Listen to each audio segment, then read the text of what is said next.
My son told me at the park, "You're just dead weight, Dad. Don't walk with us. You're too slow," while his friends whispered and snickered. But when my luxury car pulled up at the curb, their faces went blank. His friends fell silent. If you're watching this, tell me where you're watching from, your city, your street, your favorite park, because I want to know if words cut the same way where you live as they do here. I want to know if respect is loud in your town, or if it slips away in a whisper the moment a boy thinks he's a man. I was standing under a line of old trees when my son turned to me, his friends at his side, and said, slow and clear, "You're just dead weight, Dad. Don't walk with us. You're too slow." He didn't say it in private. He didn't hide it. He let the words drift across the playground like a bad song on a summer radio. And the boys with him, long legs, sharp elbows, hungry eyes, snickered and covered their mouths as if they were watching a comedy show, and I was the joke stumbling across the stage. I didn't answer, not right away. I watched his jaw set itself in a little angle that didn't belong to the boy who used to lean against my shoulder until he fell asleep, and breathing became a soft ocean in my ear. I watched the way he kept his eyes forward, not on me, not on the ground, but out ahead, as if the path belonged to him, and he didn't need anyone walking it first. To anyone else, I must have looked like a man who didn't hear, or didn't understand, or didn't know what to say. But I heard every syllable. I understood perfectly, and I knew exactly what to say. I just chose not to say it, not yet. "Dude, come on," one of the boys muttered, but he was grinning when he said it. Another boy with a scatter of acne on his cheeks leaned in and whispered loud enough for me to hear. "Why is he even here?" Someone else snorted. The sound bounced off the swings. A small girl in a yellow dress turned to look at me with a solemn mouth and eyes that asked me a question I couldn't answer. "Are you okay?" I nodded at her, a small tilt of the chin, then put my hands in my pockets to keep them from doing anything my heart would regret. You want to know the worst part? It wasn't the words. It was the way my son didn't defend me to his own friends. He didn't say, "That's my dad." He didn't say, "Watch your mouth." He didn't even say, "Sorry." He just let it hang there, me floating in their laughter like a leaf in a dark pond. He lifted his chin, grew an inch in front of them, and stood taller because he made me smaller. That's what stung. Not what he said. What he chose to become when he said it. If you've ever stood very still while someone you love tried to shrink you, you know how time stretches. One heartbeat becomes 2, becomes 10, becomes a history. In that silence, I saw a dusty road and a blue sky that used to belong to us. I saw an old bicycle with training wheels and 2 scraped knees, his small hands clutching the bars while I ran behind him, my breath in my throat yelling, "I've got you! I've got you!"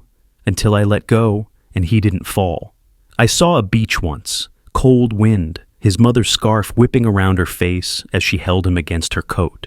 She looked at me over his head and said, "You're his hero," as if it was a simple fact, like the color of the ocean. I had believed her then, and maybe I still did, even as he tried to push me into the shadows. Heroes don't vanish when you stop looking at them. They just stand a little further back. "Hey," I said finally, not loud, not soft, just level, so it reached him without touching his pride. "I'll walk at my own pace." He didn't turn. His friends did. I could feel their eyes on my shoes, on my plain sweater, on the hair I keep a little too short because my wife liked it that way, and I never learned how to like it any other way. I looked at the swing set. A chain creaked. A boy in a blue hoodie made a little drum beat with his heels against the rubber seat. A soft thud, thud, thud that matched the tiny, hard pulse in my neck. "Come on," my son said to his friends. He pretended not to hear me at all. They started forward, a loose pack of thin arms and backpacks, sneakers scuffing the dust. I watched them go. I let them have their small victory. People think power is loud. It isn't. Real power is patient. Real power is the quiet you hold in your chest until the right moment to let it out. I walked behind them at a distance that wouldn't embarrass anyone. I looked like any other older dad, the kind who carries his shoulders like he's holding something up that no one else can see. The smell of the park, cut grass, warm iron, sun on old paint, rose around me and made my eyes sting. A dog darted across the path, chasing a thrown ball. Somewhere, a baby cried and was comforted. Ordinary life kept going, as it always does. Even when your heart takes a hit it didn't train for. They veered toward the far loop where the path curls around the pond. I saw my son glance sideways, just once, quick as a sparrow, to make sure I wasn't too close. He didn't meet my eyes. He kept talking to the boy next to him, loud enough for me to hear names I didn't know and stories I wasn't invited into. It's a strange thing, to be alive and uninvited to your own child's life. Stranger still to love him enough to walk anyway. A gust of wind brought the smell of stale water and pine needles. It brushed over my hands and made the park map flap on its metal posts. I thought of my wife then. I always do when the wind lifts like that. She used to take off her shawl and toss it over my shoulders, laughing, "You'll catch a cold pretending you don't feel the weather." She had a way of saying the small things like they were great truths. You won't believe me, but in that moment I heard her voice as clear as a bell. "Don't argue. Let him talk. He'll hear himself." I smiled, a tiny curve at the corner of my mouth that no one saw, and slipped my thumb over the key fob in my pocket, a smooth oval against my skin, heavy, real, quiet. People forget that silence has its own weight. At the far end of the loop, the path narrows. The boys clustered and slowed, and I could tell they were feeling their own importance, the way swallows feel the height of air under their wings. One of them pointed at a bench and said something about a party, a speaker, a night without parents.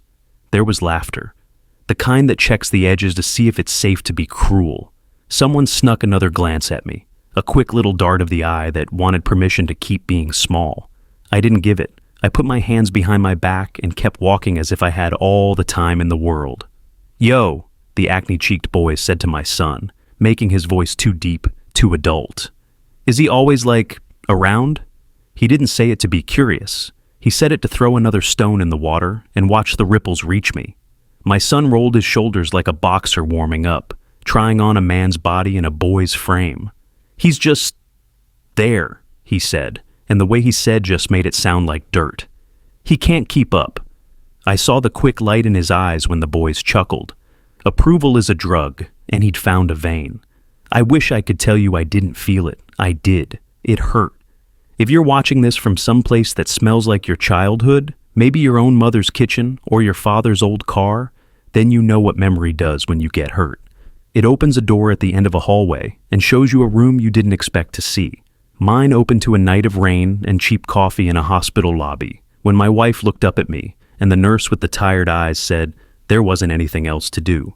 My son was 12. He cried a long, soft cry, worn out and honest, while I rubbed circles between his shoulders and told him, "I've got you." Because old promises are the only ones that matter in rooms like that. The next morning, I made him eggs even though neither of us was hungry. He ate them because I put them in front of him. That's the thing with boys. They keep eating if you keep putting love in front of them. But love doesn't always keep them full when the world starts handing out a different menu. I came back to the path. The boys were moving toward the exit now, skirting the pond with the grave seriousness of explorers who discovered the place 10 minutes ago. A swan lifted its wings and shook water from its back, scattering diamonds into the air. One of the boys threw a small stone just to see the splash and shouted as if he'd summoned the sun. I checked my watch, not because I was impatient, but because timing matters. Tension is a rope. You can pull it tighter or you can let it snap you in the face. I prefer knots. Guys, another one said. "We're going to be late." They were heading for a corner where the park meets the street, where the curb always holds a line of cars at this hour. Delivery vans, old sedans with soft suspensions, the occasional battered hatchback that smells like fries. I know the way the light falls there in late afternoon, angled and thin, making dust look like gold. I know the sound the crosswalk makes when it thinks you're patient. I know a lot of things these boys haven't learned yet, not because I'm smarter, but because I've walked this loop more times than they've counted summers. My son looked over his shoulder once more. It wasn't worry, it was a quick census. Am I winning? Are they still with me? He saw me, measured the distance, and decided I was far enough away to ignore. He turned his back on me, the easiest thing he'd done all day. That was all right. Sometimes you let a door close all the way so it makes a sound when you open it again. "Hey," I said, almost to myself, but a boy heard and glanced back. He saw the same simple man, with the same simple sweater, and lost interest. That was fine, too. I brushed a smear of dust from my sleeve. The wind shifted. A siren somewhere far off wailed like a distant animal and then quieted. In a nearby stroller, a baby hiccuped and then laughed at her own surprise. The small things kept working like clockwork. It calmed me. I thought briefly of the documents in my study, the ones that say what belongs to whom and when. I thought of the safe in the wall behind the age-spotted painting my wife loved, the one with the crooked shoreline and white boats she used to tease for sailing nowhere. I thought of quiet signatures made years ago, choices set in ink while a younger man wondered if he was being too careful. You never are. If you're watching this from a place where people tell you to loosen up, smile, trust a little more, do it. But put your name where it matters too. Kindness without preparation invites tragedy. Kindness with preparation invites peace. We reached the last bend before the gate. The boys had to walk single file for a few steps, and they used the space to jostle and bump shoulders like newborn colts testing their legs. My son laughed, a genuine laugh, the kind that squeezes the eyes. For half a heartbeat, I saw his 7-year-old self, the boy who squealed when I pushed him higher on the swing and yelled, "Again! Again! Again!"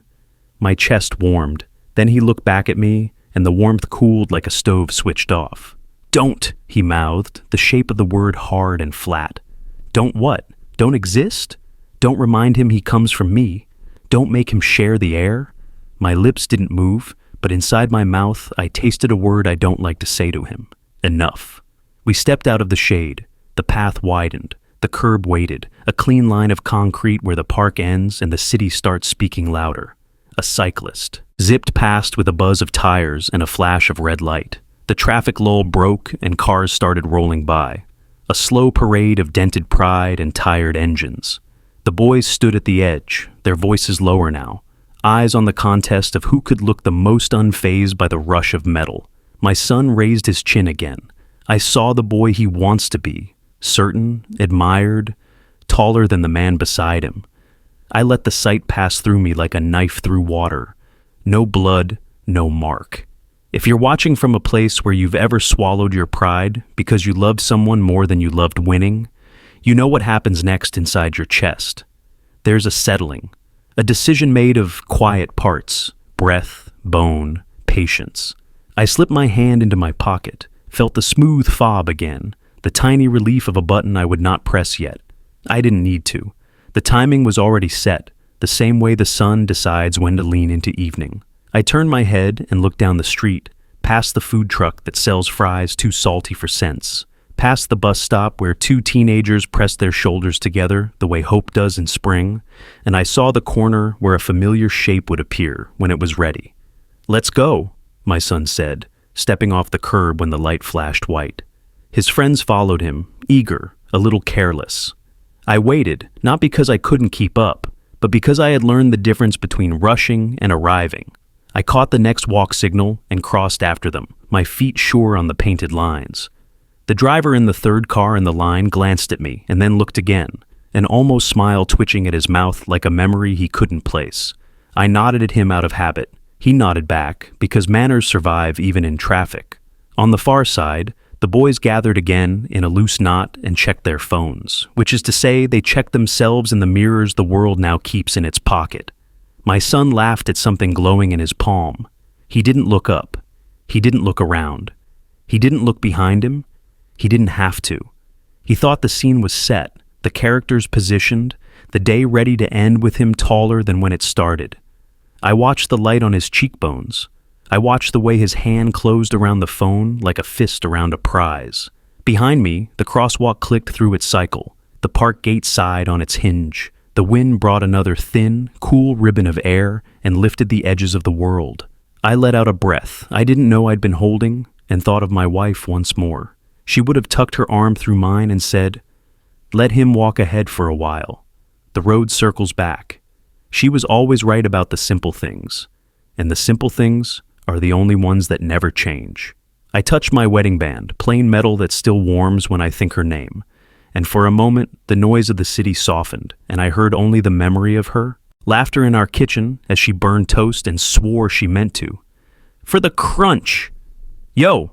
one of the boys said suddenly, not to me, but the word rose in the air between us like a flare. "Bro, look!" He was pointing up the street. I didn't turn, not yet. I watched my son's eyes lift. I saw his mouth part. His friend's whispers tightened, then faded, like a radio station slipping out of range as you drive into a tunnel. I let my gaze follow theirs, slow and steady, the way you look at the horizon you've been walking toward all day. The car turned the corner like it knew my name, the way old friends know where to find you without asking. Black paint, deep as water at night, glass touched with a dark mirror, the quiet hum of an engine that doesn't ask for attention, it collects it. The afternoon light slid along the hood and broke into neat pieces on the chrome. I saw the driver's cap first, then the clean line of his jacket, then his eyes catching mine in the side mirror. He signaled once, small, respectful, almost a bow, and eased the car toward the curb right where the boys stood, where my son stood, taller than his years for the last 10 minutes, and suddenly small again, in the reflection of something he didn't understand yet. Everything around us softened. The chatter from the bus stop thinned. The dog across the street stopped barking, because even dogs know the sound of arrival when it's done right. The boys' voices hit a wall and fell off it. A phone screen dimmed. A laugh died halfway up a throat. My son's shoulders tilted, then squared, the move a boy makes when he's not sure whether to act bored or impressed, and ends up looking both and neither. The car settled. No rev, no show, just presence. The driver stepped out with that same clean economy, door open, a small glance to check the street, another to find me, and then, "Sir," he said in that steady tone I like because it never changes when someone else is listening. "You're right on time." He didn't look past me to the boys. He didn't need to. The world was doing that for him. My son's friend, the one with the acne, the confident giggle, took a half step forward, then back again, as if the curb had turned into the edge of a stage and he wasn't sure his part was written for this scene. I didn't rush to the car. I put my hand on the warm metal of the door frame the way a man might touch the shoulder of an old friend, not to claim it, only to greet it. I watched the street in the reflection. The food truck, the bus with its tired wipers, the couple at the stop sharing a paper bag of something salty, and then I turned to my son. He was very still. That stillness had a shape I recognized from when he was little, the shape he used when he was trying to figure out if he was in trouble. To the others, it looked like cool. To me, it looked like a weather vane finding north. One boy whispered, "Bruh," in the long way that makes a single-syllable sound like a sentence.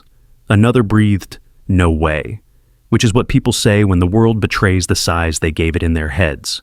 My son's mouth worked once, then stopped. He made himself shrug, but the shrug got stuck halfway, as if there was weight on it. "Afternoon," I said evenly, into a silence that didn't know where to sit. I nodded to the boys first, not out of performance, but because I was raised to look at people who were looking at you. I let my eyes rest on each face for a second of kindness. I let them know I saw them, the way you see the weather before you step into it. "You all doing okay?" A few mutters, a nod. The acne-cheeked one found his courage last. He nodded too, quickly, like the gesture was chasing the thought rather than leading it. My son swallowed.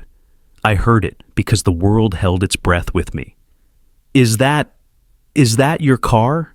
he said, and the sound of his voice was the sound of a boy standing in 2 rooms at once, past and present pulling different doors.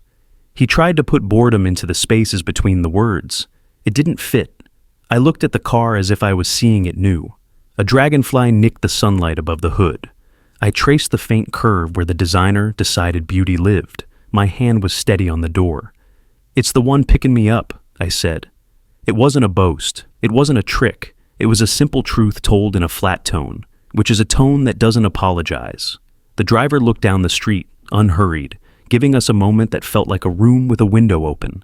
The boy with the gelled hair tugged at his backpack strap. "Whoa!" he offered to the air, then to my son. "Your dad's that's... man." He didn't finish because he didn't have the words yet. They were still being delivered by the scene. My son tried to laugh. The sound wobbled and fell into silence. "We're about to go," he said to the group, the way captains say, "we," when the boat is leaking. He kept his eyes on his friends because looking at me would require a change in posture he hadn't rehearsed. "We're late." The boys looked at him, then at me, then at the door the driver held open as if it was a promise. I tipped my head toward the driver. "Give me a minute," I told him. He nodded once and stepped back to the place he always stands, just out of the scene, but always in it. I faced the boys again. "Thank you for looking out for him," I said. It was not the sentence they expected. I let it sit. I watched it touch each of them. Their expressions softened by degrees. It's a small magic that happens when grown men choose gratitude instead of ownership. My son's chin lifted, fragile and brave.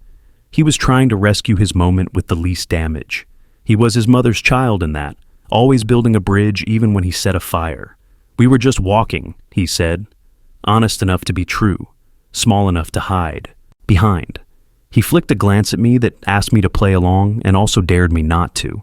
That glance still has milk on it, even if he thinks it doesn't. I could have told a story right then. I could have said, "This car is leased through the company I started when you were in 3rd grade and had to be carried to bed because you pretended to fall asleep on the couch during movie night." I could have said, "I didn't tell you about it because I wanted you to learn a person is bigger than what he drives and quieter than what he owns." I could have opened the door and let the leather smell tell the rest. But I didn't want to teach with objects. I wanted to teach with weather. Weather is honest. It touches everyone the same way. And you can't really pretend rain is sunshine once it's on your face. "Boys," I said, not loud, not soft. "Listen to me a second." They listened because the car had wrung the noise out of the street and my voice arrived in a calm space. Sometimes the person you think is slow is walking at a pace you can't see yet. Sometimes the person you think is behind is choosing a different finish line. I let it be simple. I let it be short. The acne-cheeked boy nodded without meaning to, the way heads nod when something true passes. My son opened his mouth. I raised my hand halfway, palm down, the universal sign for quiet that doesn't embarrass anybody. I've used that hand in school conferences and stormy kitchens and once on a highway shoulder when a trooper asked me if I knew how fast I'd been going, and I told him, "Fast enough to get here when I needed to." The trooper had laughed that time. The boys didn't laugh now. They just waited. "I'll walk at my own pace," I continued, eyes steady on my son for the first time since he threw the words at me like little stones back there by the swings. "And you'll walk at yours. But you don't ever need to make someone smaller to make yourself big. It doesn't work. It makes a lot of noise for a minute, that's all. Then the minute ends." I could feel the driver watching traffic, not us. He is a professional. He knows when a road is clearing. My son flushed. It rose slow, like dawn, up his throat, along his cheeks, into his eyes, which shine when he's embarrassed the way they shine when he's happy. His friends saw it. They looked at their shoes and the sky and the car and anywhere else that wasn't his face. I didn't smile. I didn't scold. I just kept the silence between us, a careful thing you carry with 2 hands. "You want a ride?" I asked into that quiet, like an offer in a store where nothing is priced because if you have to ask, you can't afford it. I wasn't asking to show off. I wasn't inviting them to sit on seats that cost more per square inch than some couches.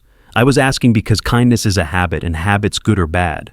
Write your story while you think you're writing something else. The acne-cheeked boy looked at my son, wide-eyed. The gel-haired one stood even taller, then thought better of it. My son stared at the car as if it might bite him, then at me as if I might save him from his own choice. "We're good," he said at last, voice thin. We'll just go." He swallowed again. He was careful with the word "we" this time. He heard it the way I heard it. He heard it ask, "Who is we?" "Fair enough," I said. I looked at him a half-second longer than comfort allows, the way you look at a cut to see how deep it is. "Text me when you get where you're going." I said it the same way I have said it 100 times, plain, useful, father simple, and that, more than the car, made something in him shiver. The ordinary love in the middle of a punished pride. It is a strong medicine. I turned to the driver. He was already holding the door all the way. The leather sighed. I put one foot in, then paused, and looked back just once. If you were there, you would have seen a simple picture. A father at a door, a boy at a curb, his friends in a small constellation around him, all of them pretending to understand less than they did. "Take care," I told the boys, which is how my own father always said goodbye to groups of kids that contained me. They mumbled their versions of "you too." My son didn't move. He was thinking. That was enough for now. I sat. The door closed with that soft, rounded thud that expensive things make. Not loud, not heavy, just certain. The city slid a little to one side as the car eased from the lane and then straightened, and the park gate stepped back like a curtain. Through the tinted glass, faces reshaped themselves around my absence, the way water fills the space where a stone used to be. The boys turned on their heels. All but one, the gel-haired kid, watched the car go for 2 breaths longer than their pride allowed. My son didn't watch at all. He stared at his hands as if the answers were hiding in his fingers and would give themselves up if he held them the right way. "Home, sir?" the driver asked, his eyes finding mine in the mirror, a question that knew it was also permission to be something else. He has driven me after good days and bad ones. He knows the difference between silence that rests and silence that works. "Not yet," I said. "Let's take the long road." He nodded, and the city opened like a map I love to fold and unfold, corners worn, routes found and lost and found again. The car moved like a thought I didn't need to speak. For a while, I just breathed. The interior smelled faintly of cedar and clean upholstery, a smell that means someone took time when no one was looking. I turned my wedding band around my finger. Once, twice. My wife's face came to me the way it does when I'm half proud and half hurt. Her eyes were steady. They always were. She would have laughed quietly about the theater of the curb. "You and your entrances?" she used to tease, and then she would have put a palm to my cheek and asked the only question that matters. "What are you going to do now?" I don't know how dead speak, but the loved ones do. In the car's hush, I heard her as clearly as I used to hear her slippers slide along the kitchen floor in the morning while she made a mess and called it breakfast. What am I going to do now? I thought of the safe at home and the envelope inside it. I thought of the pages with the heavy paper and the lawyer's neat hand and the way ink dries to a quiet shine when you sign your name like a promise. I thought of the trust that bears my son's name on the first line and the conditions that sit under it like a foundation, not a trap. I thought of the letter I wrote with my own pen in plain words the night his mother left the world in the kindest way she could, softly, with apologies, as if death was a small offense she hadn't meant to cause. In that letter, I didn't talk about cars or houses. I talked about standing up when it would be easier to sit down. I talked about not shaming people who love you, because shame is a tax you have to pay later with interest. I talked about walking at your own pace and letting others do the same. The driver took the long way as only a man who knows a city can, through streets that carry shade like a blessing, past a bakery that still dusts sugar on everything, as if sweetness is oxygen, along a block where old men sit on milk crates playing chess with a speed that could make a metronome jealous. I watched the world in the window and let the picture settle the way tea leaves do when you stop stirring. I wasn't thinking about revenge. Revenge is noisy. It has a short memory. I was thinking about correction, which is quieter and lasts. I was thinking about how to draw a line a boy can see from where he's standing and feel invited to cross back over. My phone buzzed once against my thigh. I didn't check it, then again, then again. I looked. 3 messages, one from an unknown number. "Sir, that car is crazy." The acne-cheeked boy, probably, borrowing boldness from a device. One from my son's closest friend from childhood, whose number I never deleted. A single question mark, which told me he had heard something already, because stories move faster than people do. And one from my son, at last. "Where are you going?" No punctuation. A boy's heart is allergic to punctuation when pride is inflamed. I typed back, slow. "Around." I watched the words settle in the little speech bubble. He replied immediately, "You could have told me." I held the phone and looked at my reflection in the black glass of the window where the city moved like a movie, and I sat very still. "About the car?" I wrote. "About me," he answered. It landed different. It landed true. I didn't send the next message right away. I let him sit in the thing he'd just said, because sometimes the best teacher is the sentence you hear yourself. Right when I did reply, I kept it plain. "I do, every day," I wrote. "You just didn't recognize the language." The 3 little dots that mean a son is trying appeared, vanished, appeared again, like a shy animal stepping into a clearing and back out. "Can we talk?" he wrote. Not, "Can we ride?" Not, "Can I show my friends?" Talk. It was a small word with a door inside it. "Yes," I wrote. "Come by tonight." He sent nothing back, which is how boys say, okay, when they don't want to look like they're saying, okay. I put the phone face down on my knee and closed my eyes for a breath that reached the bottom of my lungs and came back calmer than it went in. "Home now," I told the driver. "Yes, sir," he said. We turned. The long road narrowed into the familiar one, lined with the old trees that have watched me leave and return so many times they could probably recite my moods from the way the tires kiss the curb. I let my head rest against the seat.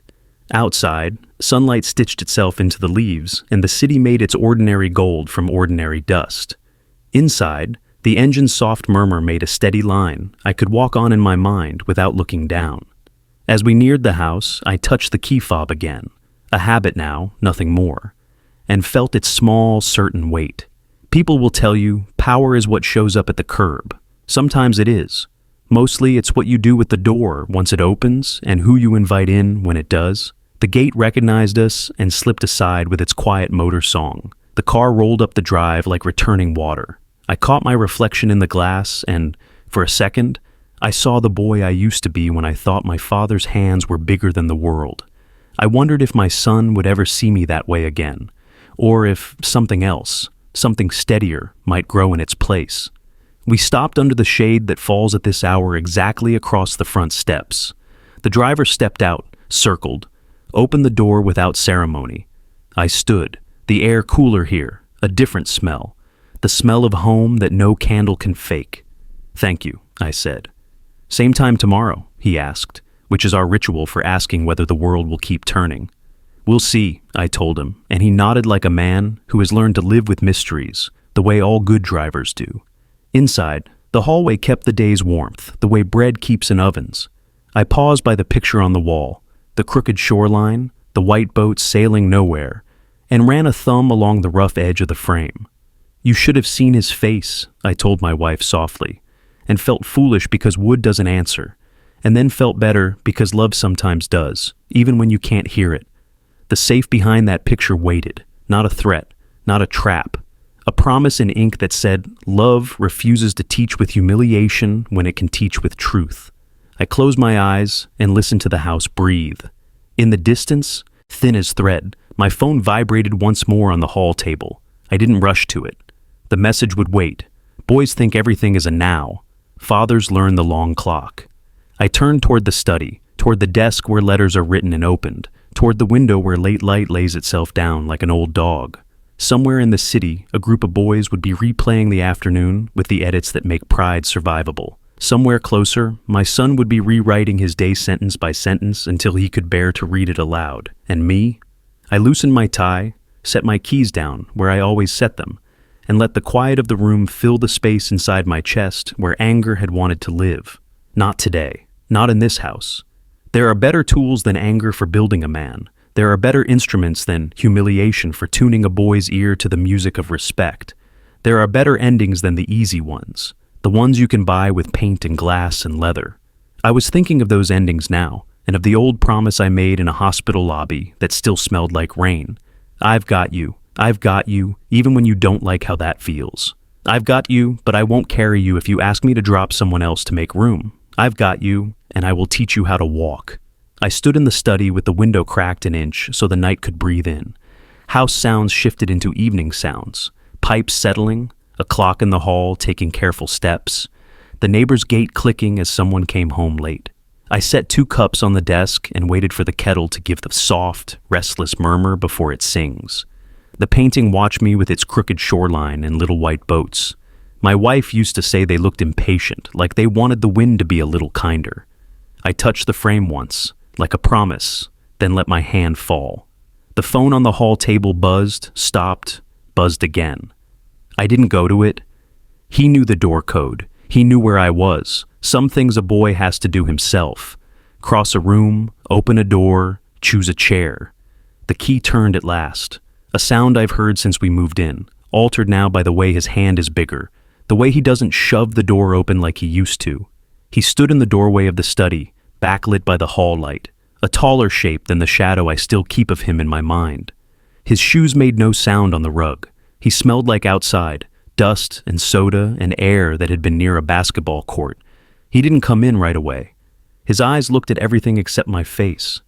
"Tea?" I asked, as if we were just 2 people who like hot water poured over leaves. He nodded, I poured. The kettle settled down, satisfied with its work. I slid a cup toward him, and the steam curled up, fogging a moment of his doubt. He wrapped his hands around it, not to drink, but to feel something warm. He'd been out in the cool evening too long for pride to keep him hot.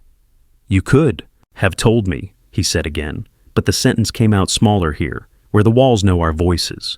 He kept his gaze on the wood grain of the desk, as if it was a map he could learn to read if he stared long enough. "Told you what?" I said. The cup warmed my palms. I didn't sip. I didn't move. When a boy is finding his way to a point, you don't rush him. He gets there faster if you don't. That you have all that. He made a vague shape in the air with his hand, as if the car could be held in a fist. He tried to make it sound like a complaint, but curiosity threaded through it like gold in a dark rock. "I don't have all that," I said. "I have a life. Some parts are private because I like them that way. Some parts I keep quiet because noise cheapens them. You don't post your heartbeat on a billboard to prove it's there." I let a breath roll out slowly. "And some parts are quiet because you didn't need them yet. Boys don't need to hold a steering wheel to learn how to steer." He flinched at boys. He hates it when I forget to call him a man before I think he is one. He lifted the cup and took a sip, pretty much scalding his tongue, but he didn't make a sound. Pride has its own pain tolerance. He set the cup down with care. "They laughed, Dad," he said. "Before the car. They laughed. I don't know why I said what I said. He shook his head. "I wanted it to stop. I wanted them to... I don't know. Look at me like I know where I'm going." "You will," I said, "but not by throwing me off the path." I could have said more. I didn't. The silence in a room like this is a tool. If you use it right, it shapes the wood. He blew on the tea. "Did you do it to make me look bad?" He finally met my eyes, and the boy in there was honest. He genuinely didn't know if I'd turned the corner in that car for him, or for me, or for the invisible crowd that lives in a 15-year-old's mind. "No," I said. "I did it because that's where the driver meets me when I tell him to meet me there. I did it because I like getting picked up on Wednesdays by the gate. I did it because your mother used to laugh at the way the tires cross that old crack in the road and make a little song over it. I didn't do it to make you small." I shifted the cup in my hands. "You tried to do that part yourself." He winced and then nodded, a short, reluctant movement. "I know," he said, and the words landed like something heavy, set down carefully so it doesn't break the floor. "I know." I let one more minute stretch, the kind that feels like you're walking on a narrow bridge that will widen if you don't rush. Then I stood, crossed to the painting, and lifted it from its hook. He watched my hands, not the wall. He didn't know yet what he was seeing. The safe was just a gray square with numbers. I pressed them, not hiding them, not dramatizing them. The lock sighed, a sound like an old conversation, restarting where it left off. The door swung inward, paper and velvet and the small smell of metal came out to greet us. He stood up without knowing he was standing. The chair made a soft sound against the rug. His tea sat steaming, forgotten. I reached into the safe and brought out an envelope with his name in blue ink. The kind of ink that looks good on white because someone chose it on purpose. His name. The whole of it. First and middle and last. The last shared with me and with the woman whose laugh still lives in these walls. His hand lifted, then dropped, then lifted again. He didn't touch it. He waited for permission he didn't know he needed. "Your mother wrote this," I said. His eyes jerked to mine. I held the envelope the way you hold a bird that will let you, if you're not afraid. The night before she went into the hospital for the last time. She gave it to me and told me when to give it to you. I asked her, "How will I know?" She said, "You'll know because he'll make you feel small to feel big. That's when he'll need me the most." I set the envelope down in front of him. "I think it's time." He didn't tear it. He slid a finger under the flap, the way you slide a key into a lock when the door doesn't belong to you, alone. He unfolded the paper, and the room changed. I've seen rooms change before. Hospitals that turn holy with bad news. Kitchens that turn into chapels when someone finally says the truth. This room changed in the quiet way. He read. His mouth moved once, then stopped, then moved again. But he didn't make sound. His eyes widened, softened, narrowed, filled, cleared. He stood straighter, then smaller, then just himself. He turned the paper over like there might be more. There wasn't. There was exactly enough. What does it say? I asked, not because I didn't know. I've read it so many times the letters live in my hands, but because saying it aloud makes it yours in a different way. He wiped at his cheek with the back of his hand, impatient at his own face for telling on him. She says, he swallowed. She says sometimes we run ahead of the people who taught us to walk, because the road is loud and we're scared of being left behind. She says the noise makes us forget who set out the path. She says to look down at our shoes when we feel tall, and if they're tied with someone else's knots, to go back and say thank you. He laughed, a broken sound. She says the day I try to make you smaller is the day I'm feeling small, and I should ask you to stand next to me instead of pushing you away. He pressed his fingers to his eyes and took a breath that came back different. I nodded. That sounds like her. He folded the letter slowly and slid it back into the envelope, then thought better of it and kept it in his hand like it might fly away if he didn't anchor it. I'm sorry, he said, the words almost too soft to survive the trip between his mouth and my ears. In the park, I heard myself after. It sounded ugly. He stared at the grain again. I didn't know what to do with their laughing. You name it, I said. That's the first thing. You say, that's laughing at the wrong thing. Then you stand where you meant to stand before it started. That's the second thing. I watched his fingers, the way they tightened and loosened around the letter, like they were learning a new music. You don't buy respect by selling your people. He nodded, quick, grateful for a sentence he could fold and put in a pocket. He looked at the open safe. What's all that? He asked, curiosity finally peeking from behind the embarrassment. Documents, I said. Some are boring, some are our bones. I reached in again and took out a stack wrapped with a ribbon my wife tied because she thought string was rude to paper. I laid it on the desk and undid the knot. Titles, deeds, the old will, the new trust. The letter to the executor written in a tone that makes lawyers smile because it doesn't make their jobs harder. I tapped the top page. This one is the trust with your name on it. His eyes flicked up, then down, then up. Trust, he repeated, like a foreign word he'd heard in movies, but never at his own table. It means I trust you with what we built when you're ready, I said. It means your mother and I decided what ready looks like so no one else has to guess. It means when I'm gone, the house is still yours to come home to. It means you won't have a pile of money to drown in when you're still learning to swim.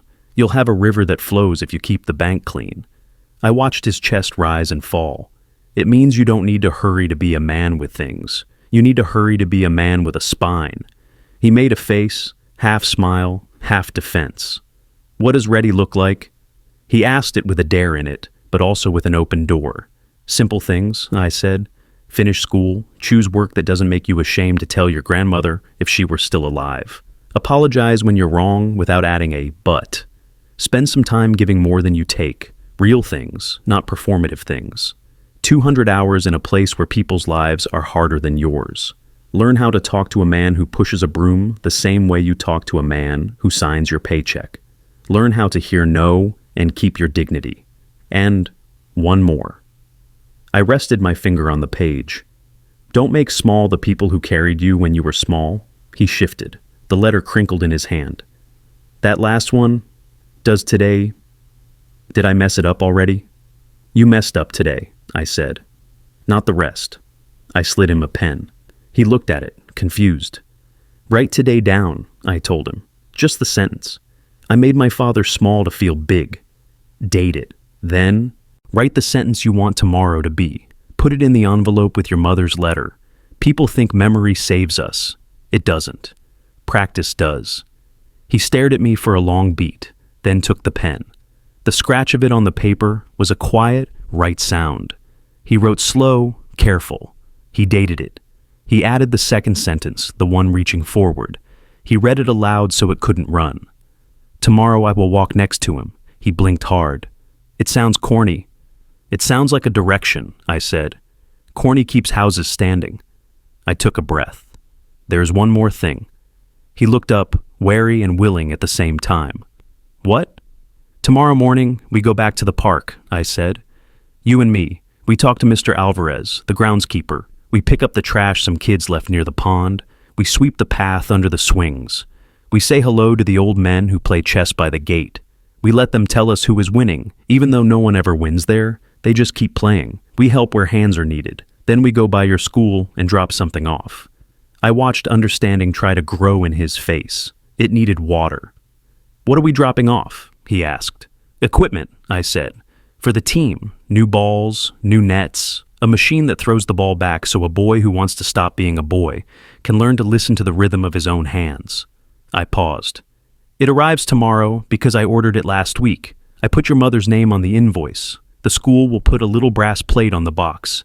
Donated in memory of... I said her name, and he closed his eyes the way you do when sunlight comes out from behind a cloud too bright to stare at.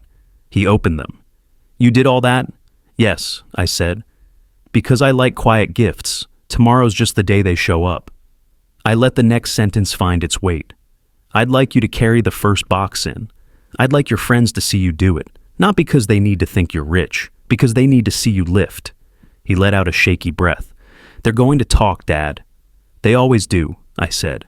Give them better sentences to say. I turned the trust pages toward him so he could see the lines without being asked to read them. His eyes moved, a crease between his brows smoothed.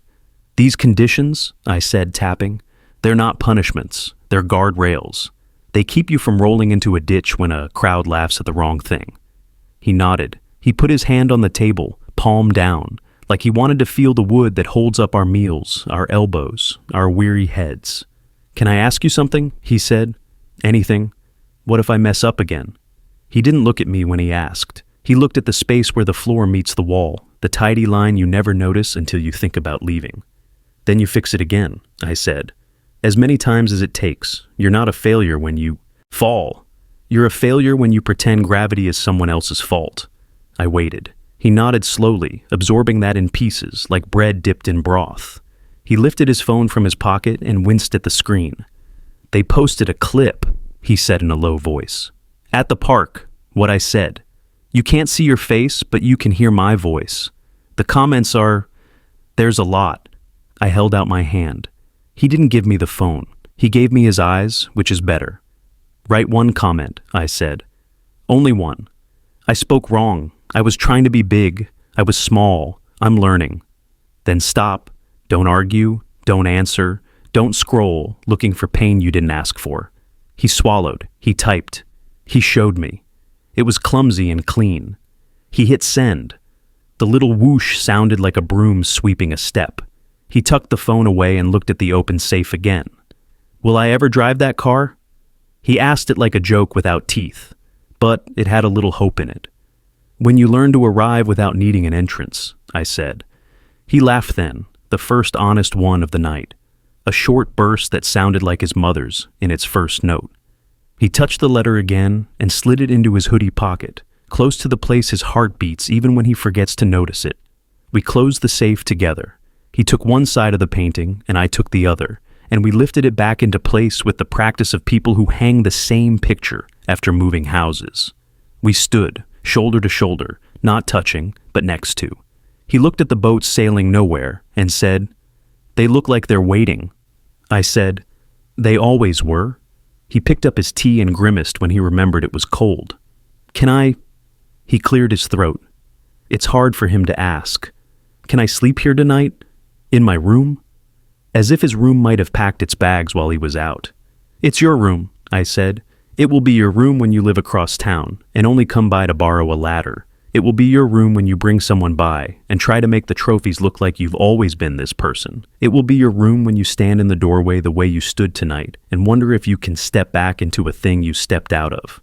I took his cup and mine to the kitchen. He followed, quiet, like the house might break if he stepped too hard. We washed the cups side by side, him drying, me rinsing, a rhythm we learned when he was 8, and stood on a chair to reach the counter and dropped a mug that shattered into an apology. He didn't talk. I didn't talk. The water ran. The towel moved. The sink emptied and filled and emptied again. When we finished, he leaned his back against the counter and looked at me like he wanted to say a big thing and was afraid it would come out small.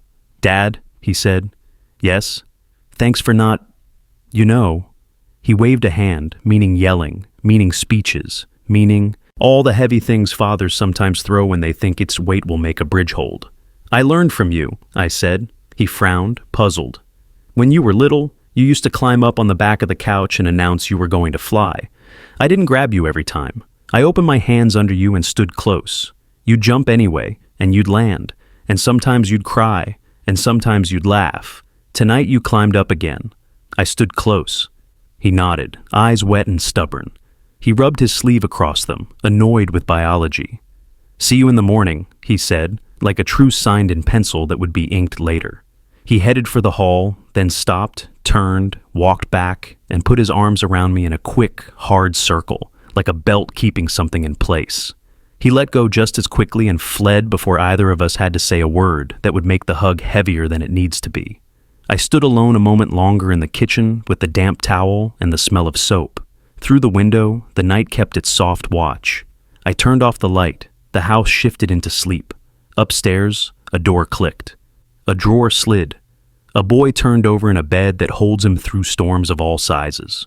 I walked back to the study and sat for a while, not to think, just to breathe in the feeling of a room where paper and wood and memory make a different kind of strength than cars ever will. Before I went up, I packed 2 pairs of work gloves into a bag and a small broom and a roll of trash bags. I added a thermos and 2 apples. I wrote a note on a sticky pad and stuck it to the bag. Wear old shoes. He would roll his eyes at that in the morning and do it anyway. I set the bag by the door where he couldn't miss it and turned the bolt. On the hall table, my phone blinked once with some new noise from the world. I let it blink. The letters in his pocket were louder in the quiet. In the bedroom, I lay down on my side of the bed and let my hand find the empty space where my wife's hip used to warm the sheet. I don't reach for it every night anymore. I did then. "We're walking tomorrow," I told the ceiling. He asked what ready looks like. Somewhere in the answer, sleep found me, slow and complete, the way good answers sometimes do when you stop wrestling them and let them find their own way down. Morning made a soft square on the kitchen floor, where the sun always finds the tile first. I stood there barefoot with my palms wrapped around a mug, while the kettle breathed steam ghosts into the air. Footsteps on the stairs, not heavy, not dragging, measured. He came in wearing the hoodie from last night and a different face. The same eyes, yes, but their edges were less sharp, like someone had sanded away a burr that kept catching on things. He saw the bag by the door with the gloves and the broom handle sticking out, saw the note, "Wear old shoes," and snorted the smallest smile. "I already changed," he said. I looked down. He had. The beat-up sneakers I used to threaten with the trash can were back on duty. We didn't say much. We didn't need to. We ate apples over the sink like bachelors, juice ticking into the stainless steel, then shouldered the bag and stepped into the cool slice of morning that still smells like fresh bread where we live. The street yawned. A woman jogged past with a dog that looked at us like we might be interesting, and then decided we were fine. He fell into step at my side, not behind, not ahead. We didn't comment on it. The sidewalk did it for us, laying its slabs out like a promise kept. The park looks different in the morning. It wears its work clothes. Mr. Alvarez was there in his green cap and jacket with the name stitched in white across the chest, pushing a big broom that made a soft shh, shh, shh on the path. He lifted his chin when he saw me and then saw my son and raised it a little higher, like a salute you give a young man when you're waiting to find out if he's shown up for a reason. "Buenos dias," he said, and the words fit the air better than good morning ever does here. "Buenos dias," I answered. My son copied me, careful with the syllables, respectful in the way that counts. I held up the bag. "We came to help," I said. Mr. Alvarez squinted at us the way the sun squints through branches. Then he smiled, slow and real, like a man recognizing a tune he likes. He handed my son a broom and me a dustpan with a handle. "Start by the swings," he said, as if he'd been expecting us all along. Maybe he had. Parks know their people. We worked, leaves that weren't ours, wrappers that were nobody's, a soda can with a kicked-in rib cage, clumps of dirt shaped exactly like yesterday's shoes. The path felt like a long sentence getting its commas back. My son didn't talk. He fell into the rhythm of the bristles and the scrape and the lift, and sometimes he paused, straightened, stretched his back the way you do when your body tells you you're doing something honest. Once he bent to pick up a crushed paper cup, and instead of just tossing it, he unfolded it, smoothed it with his thumb, read the smeared logo, and sighed. Because even trash has a story we don't care to hear. People passed. Some nodded, the quick thank you given by walkers who know they're stepping through someone else's effort. One old man with a cap that said Navy stopped and put his hand on my son's shoulder and left it there 1 beat longer than casual. "Good work," he said. My son took that into his chest like it was medicine that didn't taste as bad as he'd been told. Mr. Alvarez watched from a bench for a minute, then came over and showed him how to angle the broom so the edges don't leave a line of stubborn debris. "Let the broom do the work," he said. "You're not mowing a lawn, you're moving the morning." My son nodded solemnly, as if he'd been given a map. At the pond, a little boy in a red beanie threw bread at birds and hit everything except the water. His mother apologized with her eyes. My son swept the stray pieces into his pan and tipped them where the ducks actually were. The boy cheered like a general directing troops. My son smiled without knowing he was smiling. That's how muscle memory returns, one small success at a time.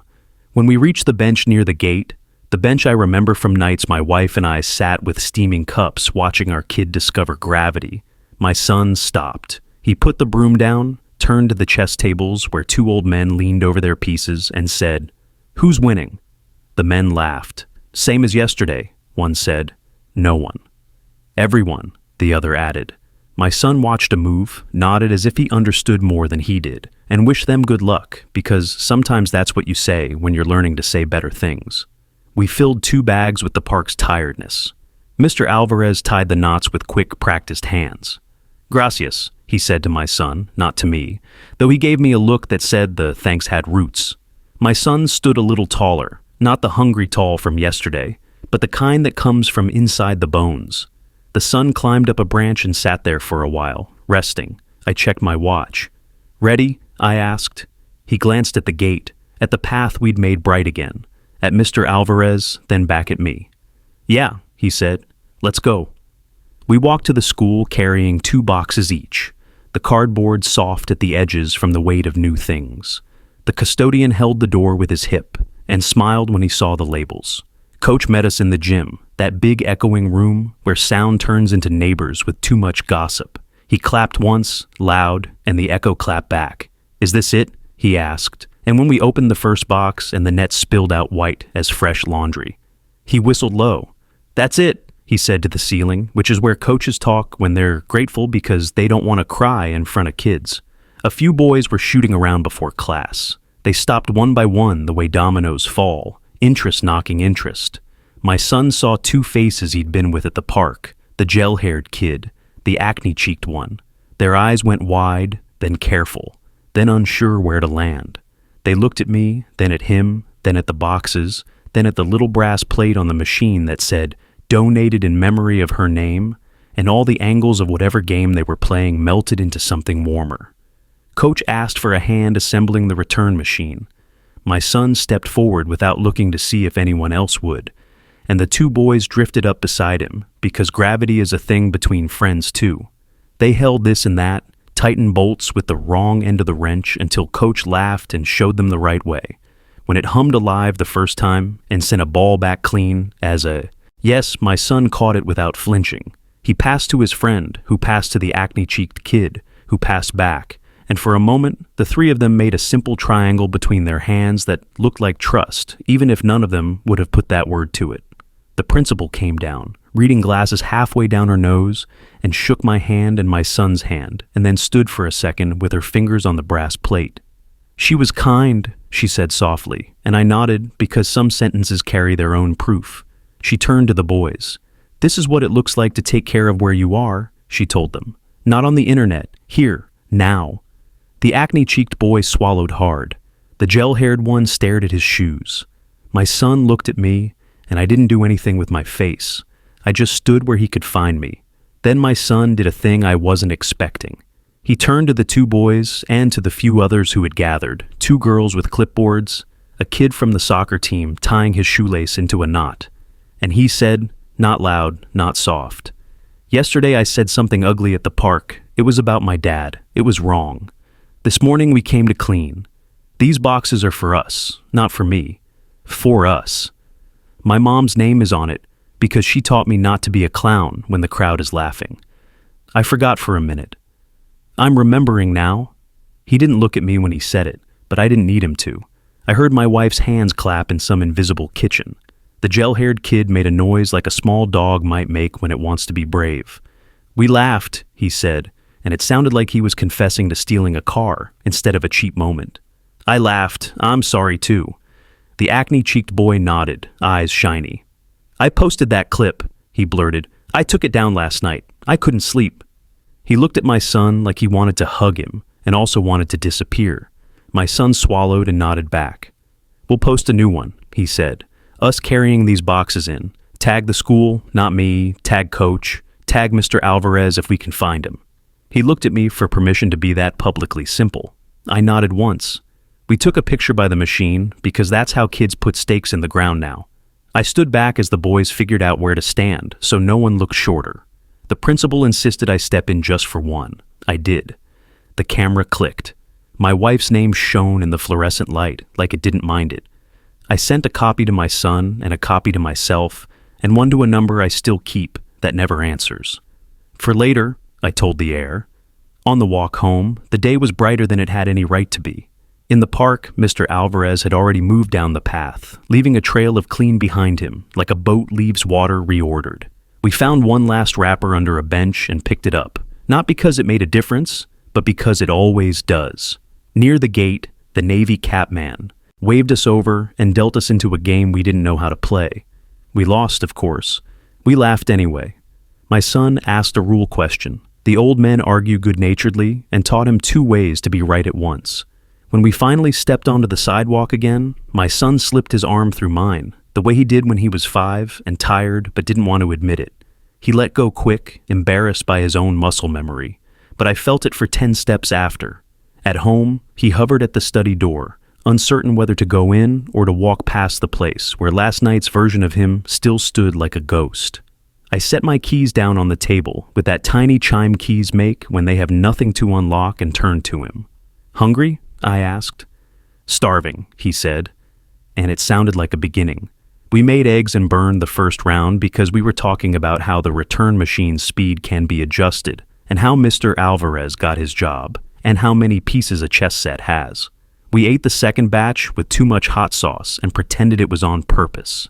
He told me little things, who sits with who at lunch, which teacher cries when the class makes her laugh, which janitor tapes jokes to the vending machine, and I listened like I was studying for a test with 2 questions. Who are you now? Who do you want to be? After, we took the bag of dirty gloves to the laundry room and dumped them in the sink to soak. He watched the water turn gray and said, almost to himself, "I like when things get cleaner because I did something." I dried my hands on a towel and said, "Most of life is that." He looked at the safe behind the painting without turning his head toward it and asked, "Can we go over the trust later?" "Not just the parts for me, all of it. I want to know how it works." It was the right question, the exact one a boy asks when he's thinking about stewardship instead of spoils. "We can," I said. "It's loud paper, though. We make popcorn to hear it better." He laughed and shook his head like he was embarrassed by how much he liked that joke. In the afternoon, the gel-haired kid texted my son a link to a short video they'd posted from the gym. My son brought it to me, shoulders tense like he was bracing for a punch that might be a pat. The video was simple. Boxes being carried in, the brass plate in close, my wife's name steady, coach thumbing up at the camera and saying, "Say thank you to the people who take care of where you live." The caption didn't tag my son. It tagged the school, it tagged the team, it tagged the parks department.